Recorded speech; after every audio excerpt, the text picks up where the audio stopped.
Good morning, good afternoon, good evening. I don't know where people might be coming in from. So I'm Madeline. I curate the Human Rights Channel at Witness, which is our project curating, contextualizing, and verifying citizen video. And I'm really excited to talk about that project and what we're learning with you guys because well, Natalie explained to me when she invited me that you guys are really interested in learning about new ideas and approaches to journalism. And as my background is in journalism, and I am just really excited about the possibilities and opportunities and just innovation taking place in reporting and using citizen reports, citizen footage, and a lot of the things we're learning about using citizen video as a tool for human rights is also very applicable for using citizen video as a tool in reporting and covering any events, especially in areas and regions and issues that are difficult to access. Can you guys see me and hear me okay? Yep. Yeah, okay. You guys just became a little blurry for me, so just so what I'd like to do is just give you guys a brief background about the Human Rights Channel and explain how we work, and share some examples of playlists and issues that we've covered on the Human Rights Channel through citizen video, as well as some examples of challenges we've identified in using citizen video as a reporting tool. And then also just share other models of some just really cool ways that I've seen news outlets and advocacy organizations incorporating citizen video and citizen reporting in their work, which I think might just spark new ideas, are just interesting models of utilizing citizen video as a reporting tool. But definitely jump in with any questions or feedback, and I hope to definitely have time for Q&A at the end. Thank you. Great.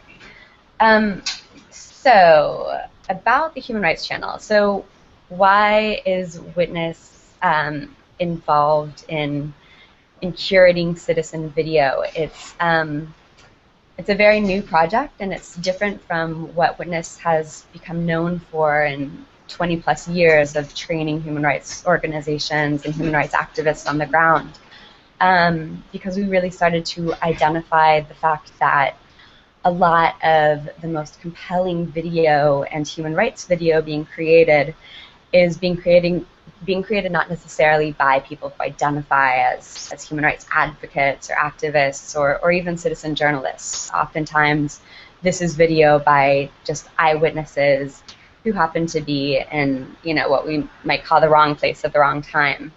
And so we want to start to utilize that video as a tool for human rights reporting, understanding that, we might not even be able to communicate on the ground with the people behind those videos.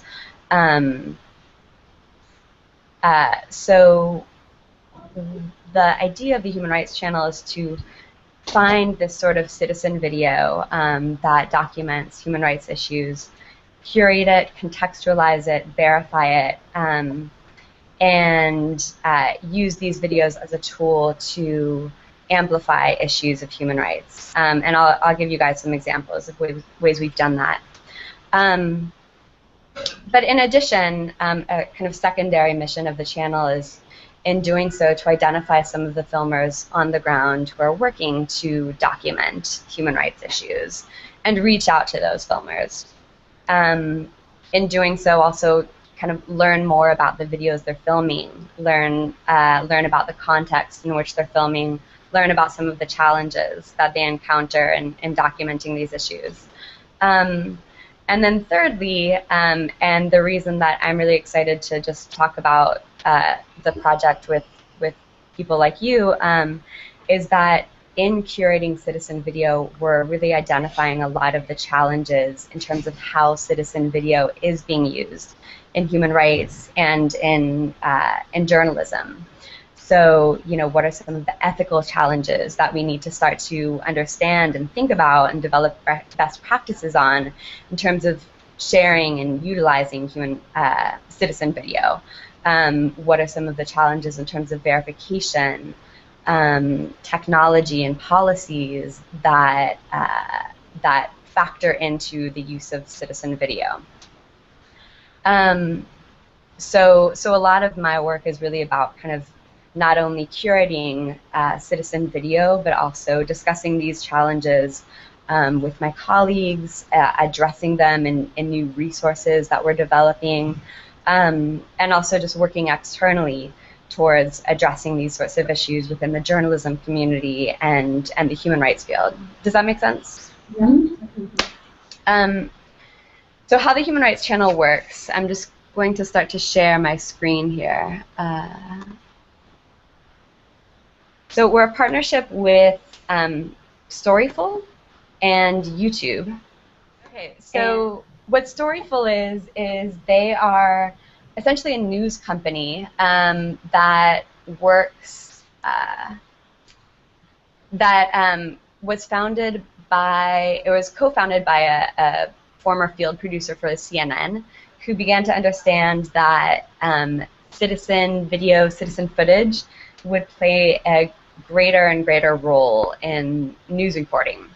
And so to leverage that opportunity, he realized that, to do that, news organizations would need to verify that what they're finding, that what citizens are producing is authentic.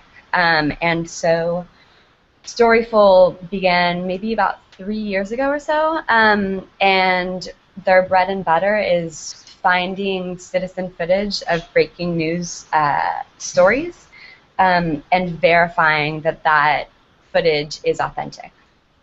And so their clients are generally, big news outlets like New York Times and USA Today. They recently became a part of the News Corporation, so the Wall Street Journal and all of that they're involved in.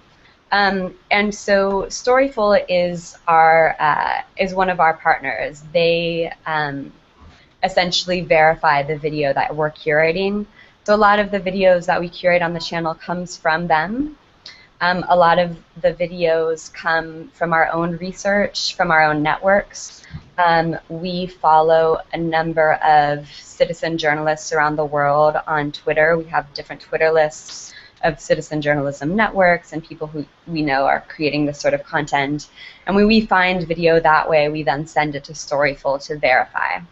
And I'll talk a little bit later about the verification process, but just so you understand, that's how the partnership works. So pretty much all of the videos that we curate on the channel are verified by Storyful.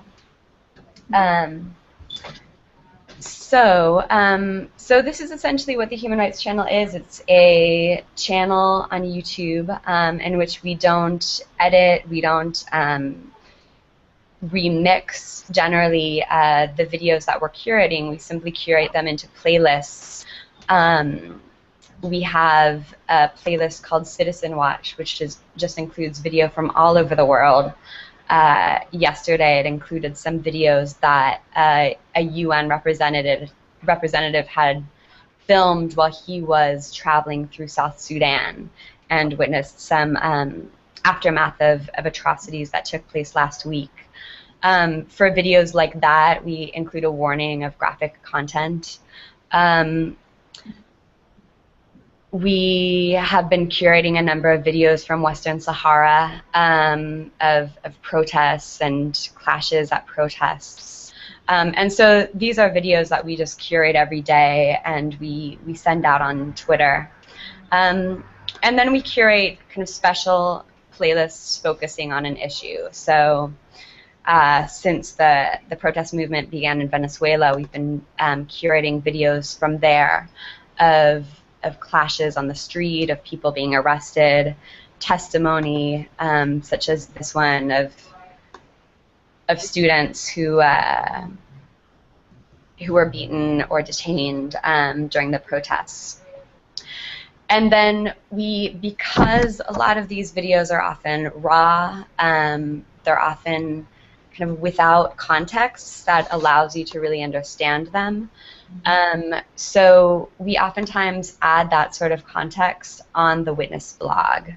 So this, for instance, is a blog post about a playlist that we did of video activism in Cuba. And so we curated 10 videos that showed just different protests that activists had filmed in Cuba. It was really interesting for me because I had never seen this sort of video before. You often don't hear of protests taking place in Cuba. And a lot of this video was taken kind of furtively behind windows of homes, where you could then see kind of authorities descending upon protests and arresting people. There's also testimony of activists here. So oftentimes, especially with videos, well, yeah, I guess it just really depends upon the region, the language, the skill set of the filmers. The context really helps for people who are understanding this footage. And so one challenge that we've had is just kind of incorporating the blog with the Human Rights channel as a in the interface, because some people go to our YouTube channel and see the videos and are kind of like, well, what's going on here? I don't really understand this. So we're actually redesigning our blog, and hopefully it'll be a better incorporation so that you can watch the videos and see that context that we're providing. Another example of a playlist in which this was kind of long before we learned about chemical weapons being used in Syria. We curated a number of videos that, within the videos themselves, they appeared to document war crimes. And we actually collaborated with a colleague at Amnesty International to identify these videos and point out kind of what exactly war crimes are being documented in these videos. And actually, because of that collaboration with Amnesty International, we learned that this playlist was seen by by members of the U.S. State Department.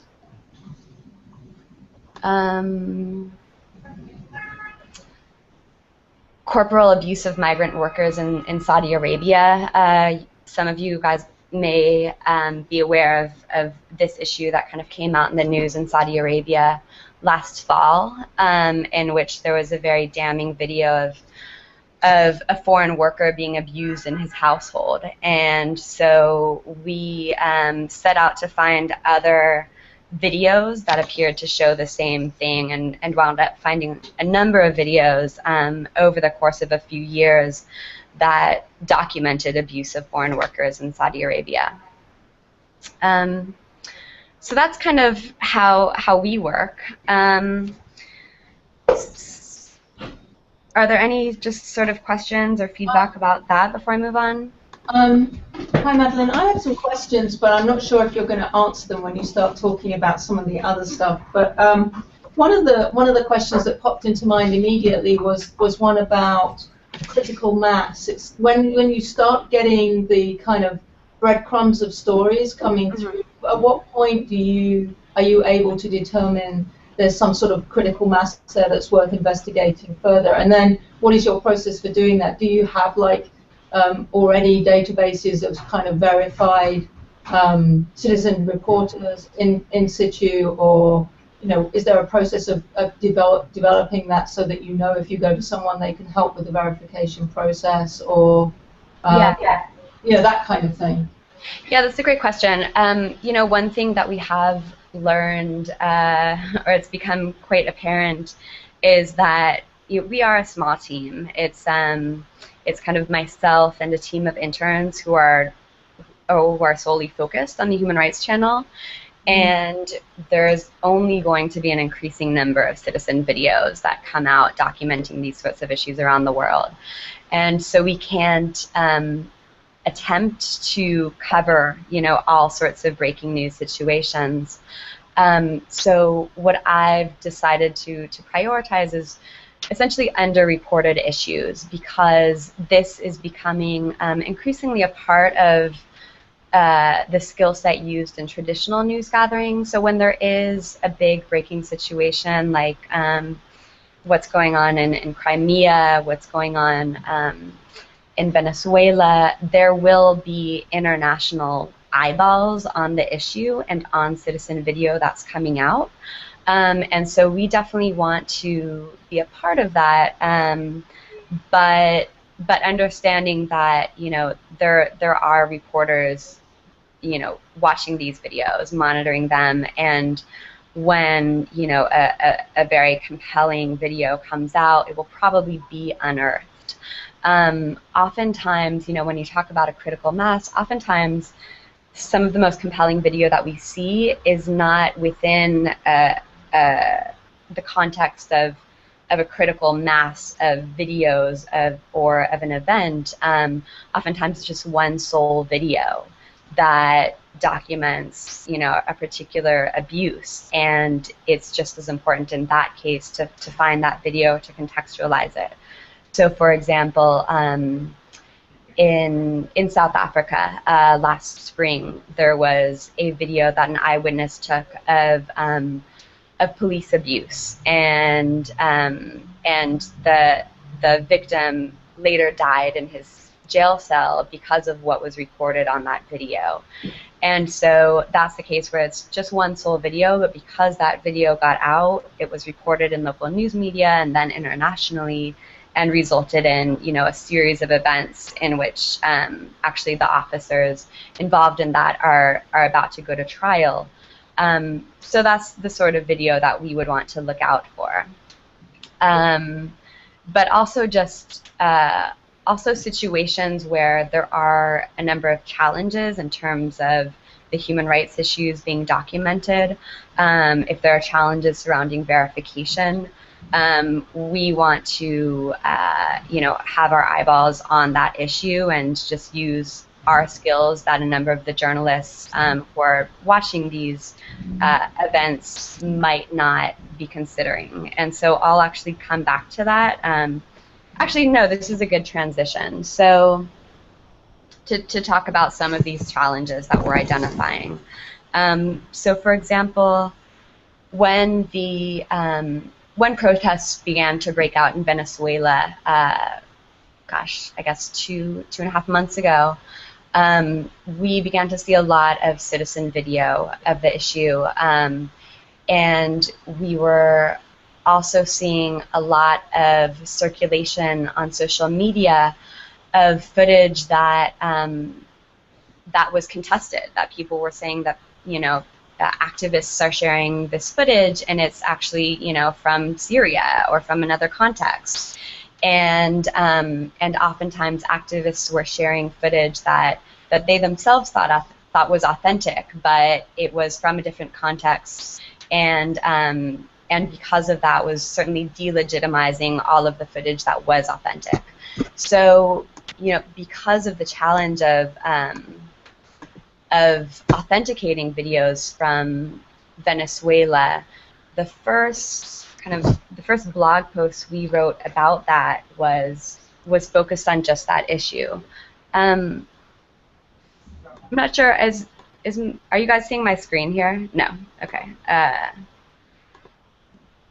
So because there was so much footage coming out of there very suddenly, and because verification is a time-consuming process, we weren't able to immediately just curate and verify all of the sort of footage that we were seeing. But we were monitoring the situation, and one video that we saw being circulated was this one that you're seeing here on my screen. It was shared on Twitter. And we recognized that video because we had actually curated it when we were focusing on protests in Colombia several months back. And so a lot of Venezuelan activists were sharing this video and saying that it was showing police abuse in Venezuela. And in fact, it was from an entirely different context.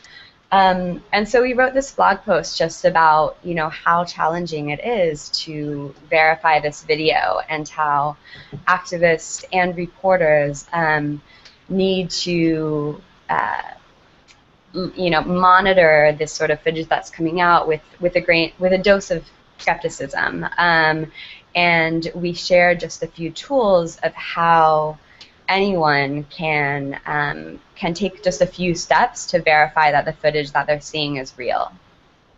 And so actually what we learned, this was interesting, when we wrote this blog, was getting a comment from Jesus Maluf, who's a well-known Mexican human rights activist and reporter, and said that he saw the same video in Mexico. And so it shows that, you know, even for journalists and for human rights investigators, they're having the same challenge of wanting to use citizen video to monitor these human rights issues, whether they're kind of breaking crises like the protests in Venezuela, or just, you know, singular videos from one remote community. And so I will share with you, we've put together a tip sheet, and it's a part of a larger project that we're working on of providing resources for both filmers and people who would be interested in using citizen footage, like newsrooms or like human rights investigators, and just, you know, basic steps on how to verify that sort of footage. So let's see, actually one thing that we shared in this, we shared the verification handbook, which, you know, because of these sorts of issues is a great resource that we're sharing with a lot of our community right now. And then we shared just this tip sheet, I hope this opens here, which is just a 2-pager, and I can share the link with you guys. It's our newest resource, but because we've seen just such a need for this, we've put it out kind of quickly. This is the version in Spanish, and when we shared this on this blog and in a few other places in the context of the Venezuelan protests, it has been downloaded several hundred times. So this just goes through some of the principles of verifying citizen video. I'm not sure if you guys read Spanish. It's funny that the first one that we put out is actually in Spanish.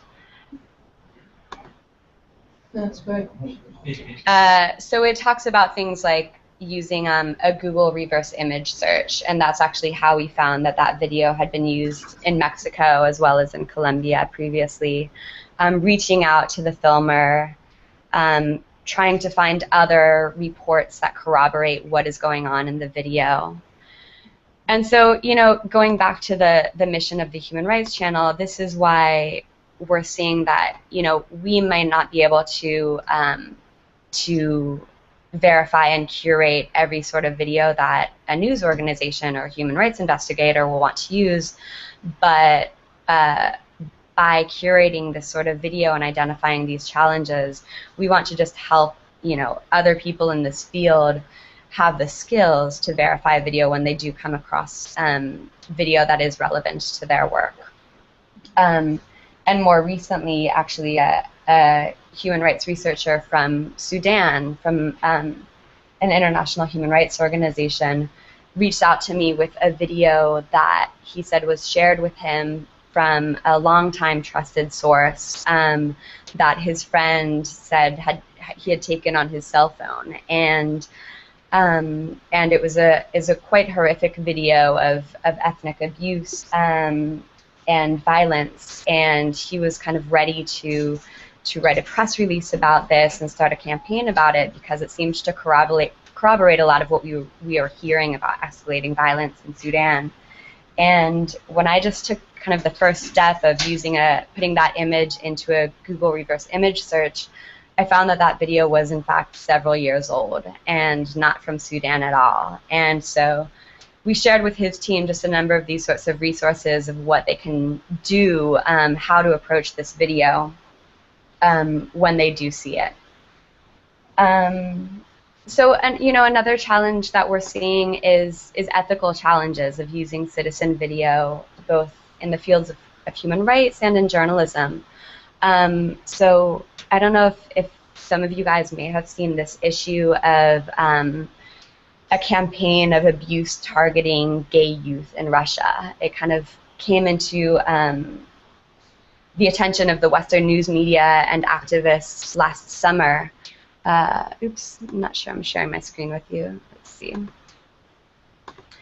And so there were a number of articles about this sort of campaign, and Human Rights Watch, right before the Sochi Olympics, also did a report on this. And what was happening, just a little background of the issue, is that these kind of gangs were targeting gay youth in Russia and harassing them, and videotaping essentially the whole event, and sharing this video on Russian social media, so that the video in fact became a part of the abuse itself. That the victims were not only harassed and beaten up or what have you, but they were also outed on social media. And so we saw a number of advocacy groups who were sharing these videos to expose this issue. It was also covered on The Guardian, it was covered on Huffington Post, and especially for the new media sites that don't necessarily have their own video hosting tools, they were simply embedding these videos into their articles, and so we realized that they, while intending to use these videos to expose this issue, they were also putting the victim at greater risk, or potentially re-victimizing the young people in these videos by sharing these videos as they were reporting on it. So what we did was we reached out to an uploader of a number of these videos who himself was an LGBT activist, and had good intentions in what he was doing, and we explained to him how this could potentially put these victims that he's trying to help at further risk.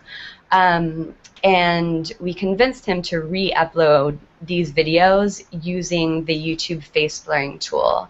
And so he did this, and so this is why this is a copy of a video that went viral, and in it the face of the victim here is blurred. So I'm not sure if this will work or if this will cut our connection, but just so you guys kind of have a sense of what this video is showing, and how the YouTube face blur tool works.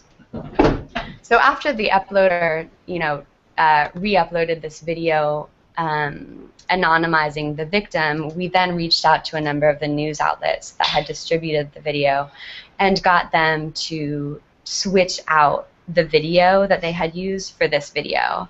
So that's just sort of kind of I guess a public information campaign, while kind of the news media as well as colleagues at other human rights organizations are learning how to use video to expose abuse, but at the same time minimize harm, or understand what tools they can use to do so safely and ethically and effectively. Does that make sense? Do you guys have any questions about that? Yeah, I mean, that was one of the questions I was going to ask, actually. I've noticed in some of the earlier videos that you'd used the face blurring tool or pixelated the face, and just wondering how those decisions are made about when you try to anonymize the people in the video, because obviously, as we know, it could be very problematic. Yeah, it's definitely a challenge we found, and it's one reason I'm taking part in a project by the Online News Association to develop ethical guidelines surrounding the use of citizen content. We have our own editorial and ethical guidelines that we use internally, and one thing that really want to do is publicize that, so that it could be a guide for other organizations that are utilizing citizen video. But yeah, it's a challenge because a lot of these tools that that in some cases we have helped develop, such as the YouTube face blurring tool, they're great if you're the original filmer or if you're the original uploader. But what do you need to consider, and how can you share these sorts of videos if you're not the original filmer? In Witness's methodology in terms of training citizen filmers on the ground, we really emphasize the sorts of issues of informed consent, making sure that the people in your video are aware of the implications involved in being on camera, and speaking out. And so how can we sort of consider those same human rights standards when we're not involved in the production of the video itself, but we're sharing it, and in some cases we can't even reach out to the filmer. So we have communicated with YouTube that that's kind of a gap in this, at least in this face blurring tool. It's useful for uploaders, but what if you're a third party? How can you establish consent of the people in your videos? And there have been some cases on the Human Rights Channel where we've seen videos that do document abuse, but because they also identify the victims, and very likely without their consent, we haven't distributed those videos publicly. In some cases, we have reached out to human rights researchers or human rights organizations about these videos, just so that they're aware of them. But if we feel that these videos would put activists at risk, we won't share the videos publicly. And that's one thing that I do want to emphasize just on our ethical guidelines, for news organizations to think about is just because there's video, just because there's footage, it doesn't necessarily mean that we need to share it or distribute it, if you think about how it could put people at risk potentially. Yeah, I mean, that's one of the issues that we did a piece of research looking at how Syria has been covered. This was a couple of years ago, and looking at how the use of a lot of citizen video and audio and reporting actually was affecting the news agenda as it was used by Al Jazeera and BBC World Service. And to be honest, it's very difficult because for the journalists, some of the material is so compelling that they. Oh, okay.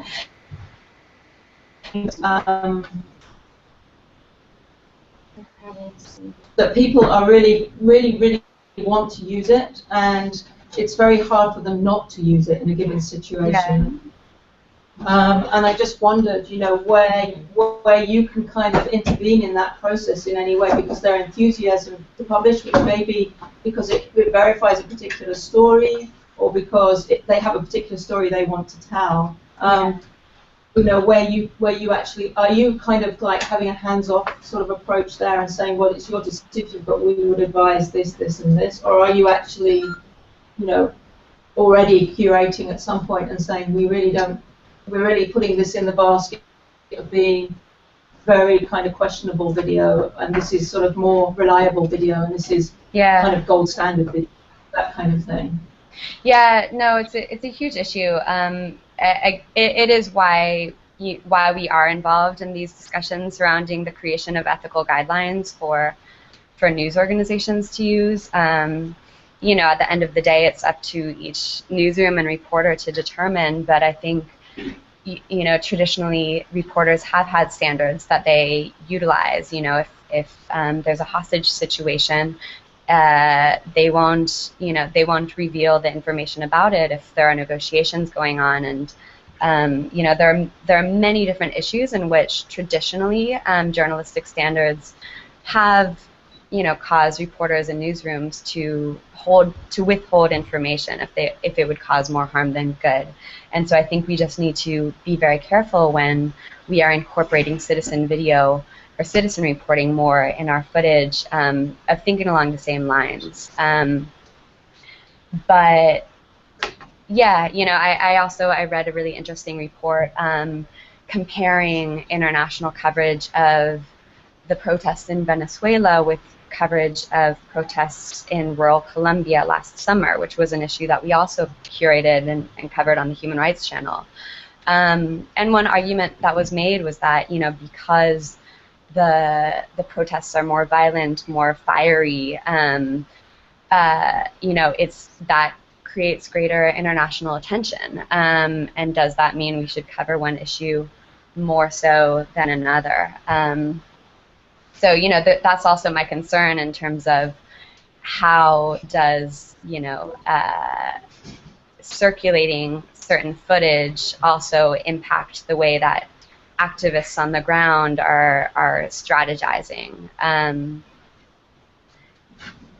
So yeah, you know, those are things that we do cover in our ethical guidelines, and we intend to talk about as we publicize those and write about those sorts of calculations on our blog posts. You know, one sort of video that we say that we do not curate is propaganda. So just as much as we're seeing videos from activists and filmers on the ground, we're also seeing videos by governments, by political parties, and I think that also goes to, in terms of Syria, by, you know, certain terrorist organizations or other sorts of organizations that are using videos just to put across their own message. Again, those videos might be very useful in reporting, but do we necessarily need to circulate those videos? I think that's a decision point for journalists to make and to consider seriously. And that's actually a good transition to just one model of, you know, ways that I've seen citizen video used by news organizations in just interesting ways. Is my screen still shared? No. Okay. Are you guys familiar with the project Watching Syria's War? No? Okay, so this is one project of the New York Times of covering the war in Syria through citizen video. I'm a huge fan of it because obviously citizen video has become the primary means of reporting and covering the war on Syria. So it's great that they're sort of focusing on citizen video as a medium to report on the war in Syria. What they do is curate citizen video. It's only got kind of, I think, one editor working on it who's also working on Egypt and other issues, but it was curating about a video a week, and what it does is it features this one video, and then hopefully this will load. And then contextualizes it. So it will summarize what's going on in the video. Hopefully this will load here. Let me try a different one.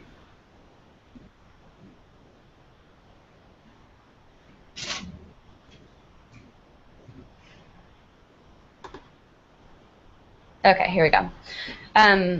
So it finds one particular citizen video, which in and of itself is a great kind of service of just curating citizen video because there's so much of it coming out of Syria. It summarizes the video and then puts it into context by saying what we know. So, you know, the context of what happened, the background to it, maybe who filmed this video, who's seen in it, but also really importantly what we don't know. So here, for instance, it says we do not know the identity of either the children or the men shown in this video, nor do we know the identity of the cameraman who filmed it. We cannot independently verify the casualty information reported on Facebook by the activists. and then it has other videos that might be relevant to this story, as well as tweets related to the video. So some people who tweeted, you know, what exactly is going on here. And I love it because it recognizes that with citizen video, there are oftentimes more questions than answers, and yet I think for a lot of reporters or a lot of news outlets, that's reason to simply just stay away from it and not use it if we can't verify that it's true, if we can't verify what's happening. But it's really helpful to, you know, to have this video and to just be very transparent with the audience and say that, you know, we don't know everything about what's going on here, and, you know, we can't necessarily put it into a puzzle to make it fit just as we would like. And so I think it's great also in terms of just educating the public, as, you know, as news audiences and just the general public is seeing more and more citizen footage as being a source of information. We need to just, you know, understand what it is that we know about the video, but also what questions that remain. Can I just ask just one more? I will shut up. Yeah. I've asked a million. No, please. But just the one thing that strikes me about that is that video is such a compelling medium compared to the written medium. And although you've got all the caveats there about we don't know what it's showing, we can't verify it, we can't say if it's true or it's not true, just seeing that image has a power of itself, and people will make their own interpretations about what they're seeing, maybe right or maybe wrong. And it's kind of difficult. It's one of the issues I see with the whole citizen journalism thing and verification. If you have unverified stories, even though you may subsequently find the story to have been presented incorrectly, and you may correct that, the impact of the video has already had its impact, and it's very hard to change that. Sure. So there is that whole, I mean, I'm not sure how you address it, but it's a very difficult dynamic that's at play there. Yeah. And one of the questions I had for you was about, you know, sort of crowdsourcing verification for these videos. Like when you put them out, is there a case where people have put out videos and said, we really don't know what's going on here. People from the community, can you start telling us what you think was going on, so that there can be some sort of like balance of views and opinions? Perfect. Yeah, it's a great question. I mean, I think that it's true. And well, in many cases, the best way to verify the video is to put it out, is to share it and see what people say. But I think that, you know, news organizations have a responsibility to do their own research first of all, so as not to give that sort of first impression that you're saying. For instance, you know, going back to this the situation in Venezuela. Where did it go?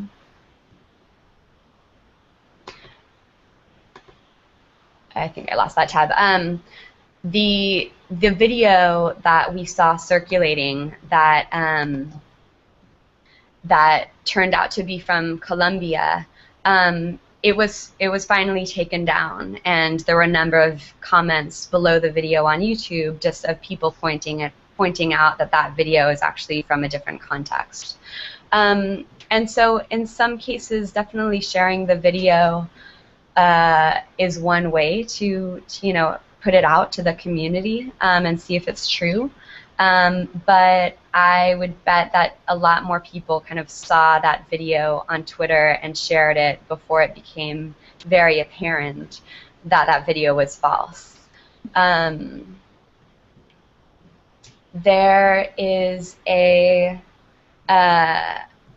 Google Plus community that Storyful started and managed called Open Newsroom.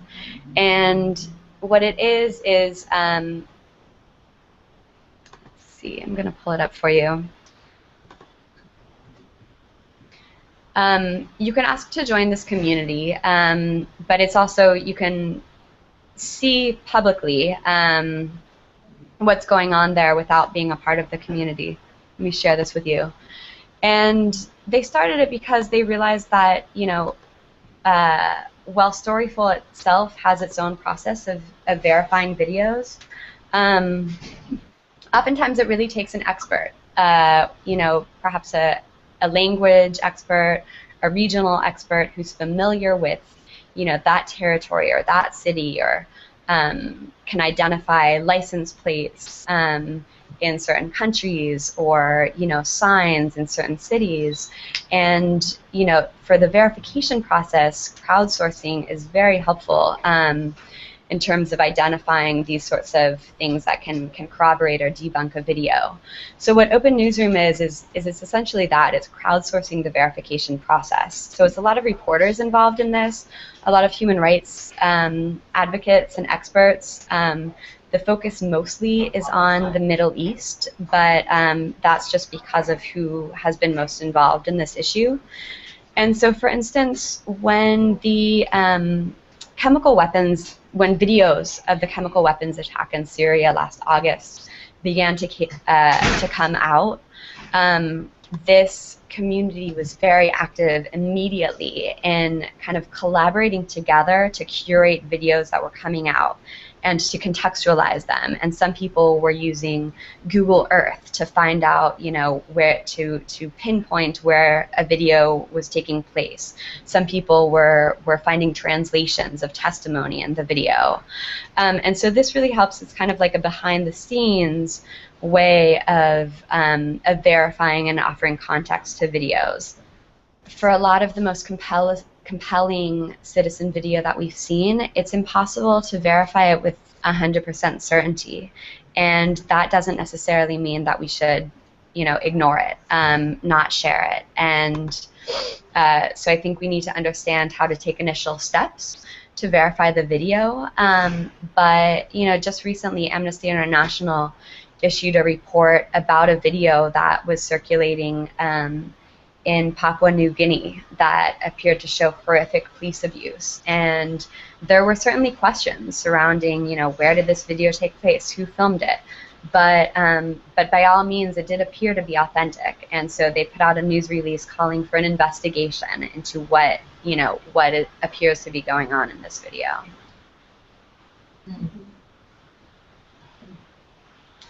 Have you ever thought?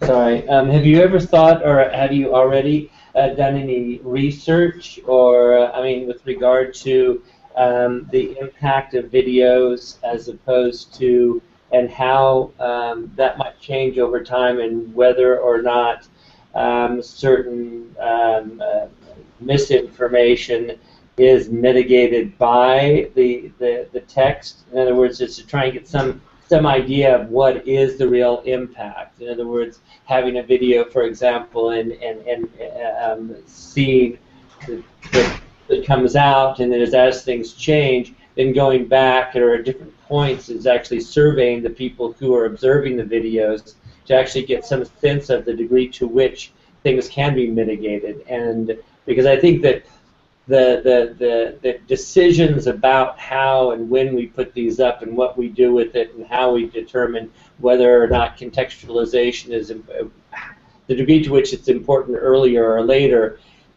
could be driven with higher priority, if you will, if we had more information to really understand the degree to which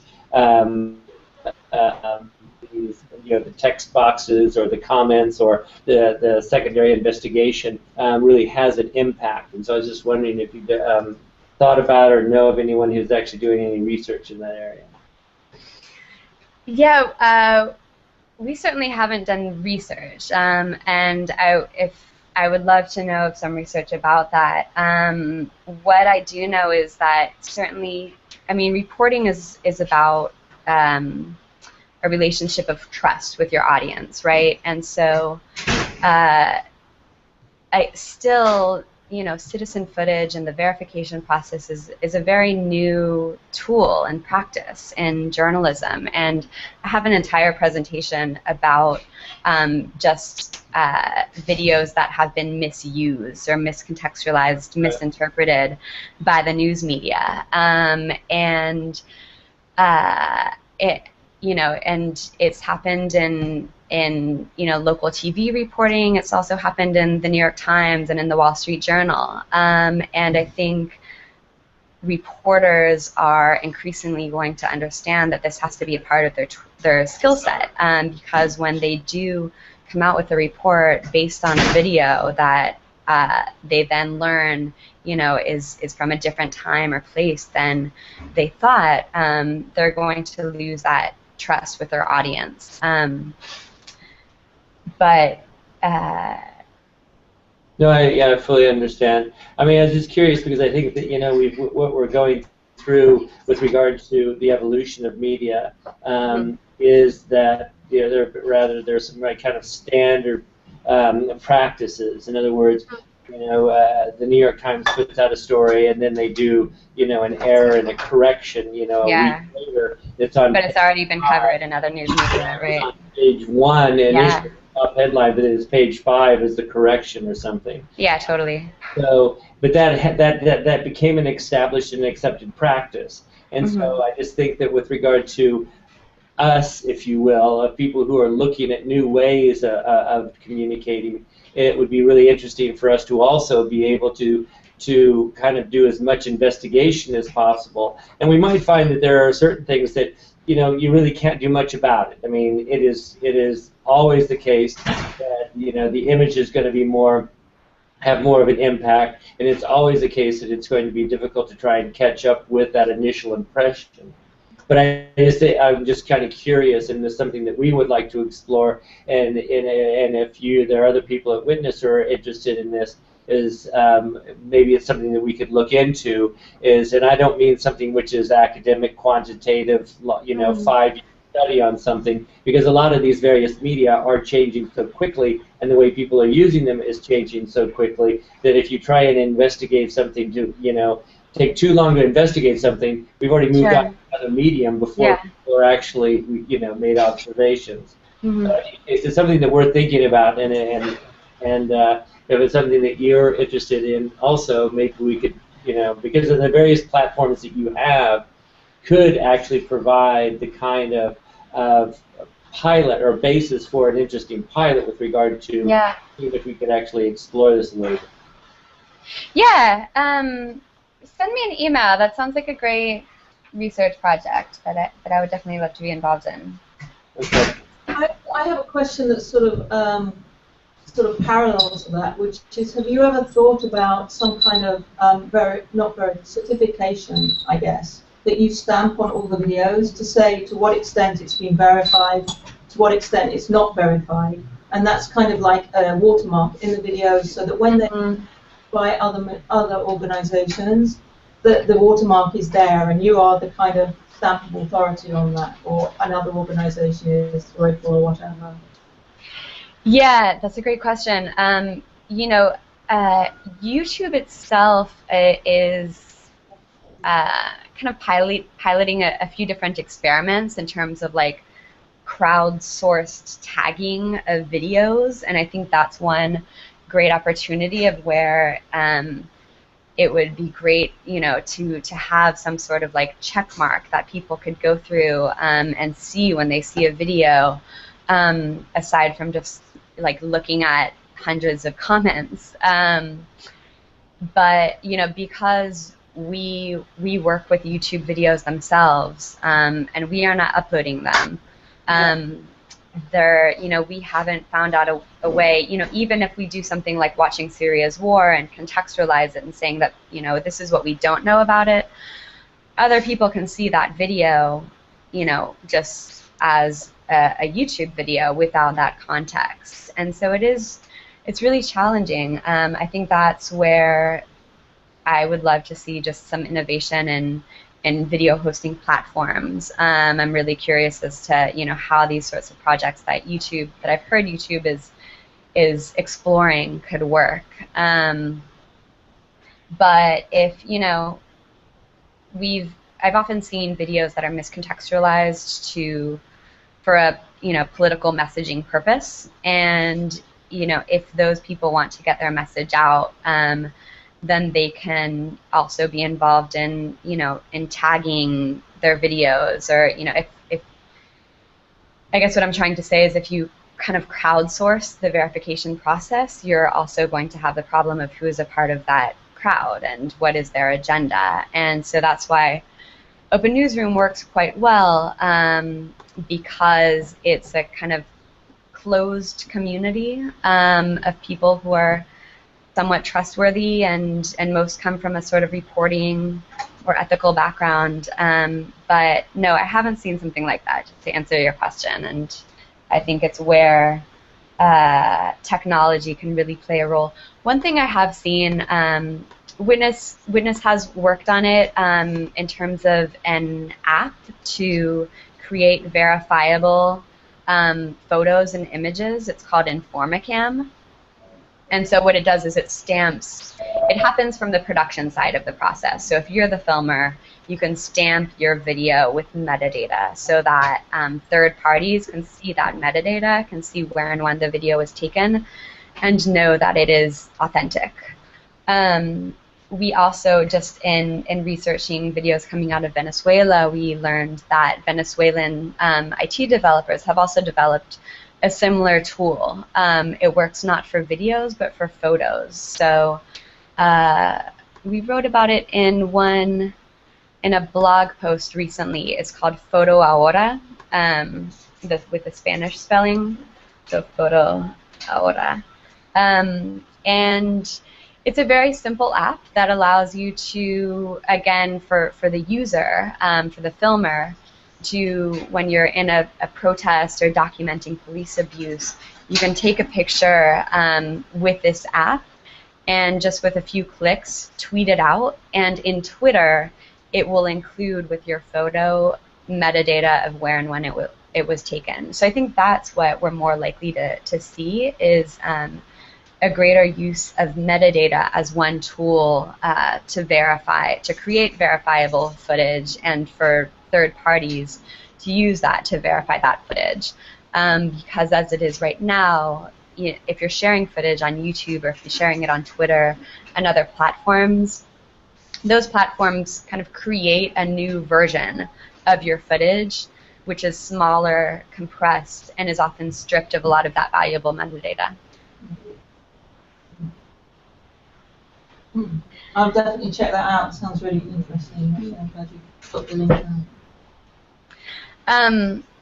I have maybe like 3 more minutes I could share, because I know we started late, and I'll share a number of these resources that I've referred to with Natalie, so she can share them around.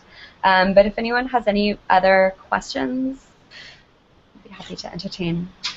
Yeah, I had one question. When you were talking about the Syria example, you had mentioned, people in the State Department had watched it, and so, it had that impact. And I was curious if you systematically measure the viewership or kind of capture people who are watching the channel in any way. Yeah, it's been a big challenge of ours, just because of the platform in which we work. Again, it's a YouTube channel in which we're curating videos that we ourselves did not upload, so we can't access a lot of those analytics about the viewership of the videos that we're curating. The main thing that we can see is how many people are viewing our playlists, and how many people are viewing our blogs about the photos. So that's just been an interface challenge of ours. Again, it's one thing that we seek to address when we redesign our blog, and have that as kind of more of the primary space in which we share these videos and context about them. We can also see who's following us on Twitter, and I think that's the best indicator we have of who is seeing the Human Rights Channel as a source of information. And there are a number of just people from different news organizations, reporters and producers, and researchers at different human rights organizations. We also try to track, when, if reports come out about the videos that we're curating. But it's very hard. I think it's always a challenge, especially in human rights advocacy, to kind of know the impact that you and your own one particular project might be having. So it's definitely an issue that I would like to improve upon and seek to address.